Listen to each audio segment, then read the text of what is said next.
মা দেখে নিন সবকিছু ঠিক আছে কিনা। 5 রকম সবজি, একটা কাপড়, সিঁদুর, আলতা, আর রাস্তায় যাওয়ার পথে ফুল আর মিষ্টিটা নিয়ে নেব। ও গোপাল, বলছি যে ওই কর্তাবাবুর বাড়ির সামনে আমাদের এখানকার নকুলের যে টাটকা রসগোল্লা পাওয়া যায়, তা সেরকম রসগোল্লা পাওয়া যাবে তো? দিম্মা, দিদি শ্বশুরবাড়ি তো কলকাতাতে, কলকাতার থেকে ভালো রসগোল্লার কোথাও পাওয়া যায় না। তোমরা ওই গানটা শোনোনি? আমি কলকাতার রসগোল্লা, আমি কলকাতার রসগোল্লা, আমি কলকাতার রসগোল্লা।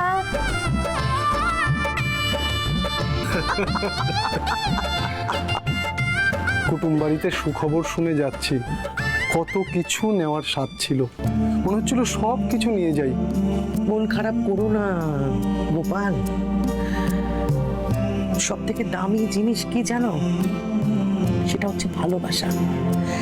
তুমি তুমি এই এত জিনিস ভালোবাসা দিয়ে নিয়ে যাচ্ছ, তো এর দাম কোনো কিছু দিয়ে মাপা যায় না গোপাল, মাপা যায় না। কর্তাবাবুকে নিয়ে চিন্তা করি না মা, গিন্নিমার জন্যই আমার সংকোচ হয়। আর ও সংকোচ টঙ্কোচ বাদ দাও গোপাল, এত কিছু ভাবলে হয় না। চল চল চল চল খেতে চল, তো খেতে আসো।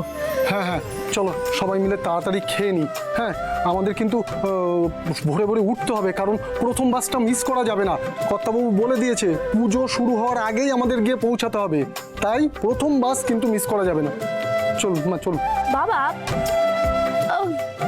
তুমি এবার অনেক কাজ করো, বুঝলে তো? ভোরের জন্য অপেক্ষা না করে এখনই বাস স্ট্যান্ডে গিয়ে বসে থাকো। বাবার সাথে ইয়ার কি হচ্ছে? না না, ইয়ার কি কেন করব? তুমি টেনশন করছিলে তাই বললাম। এই চল চ চ চ, অনেক হয়েছে হেসেলে, চল আমি সবাই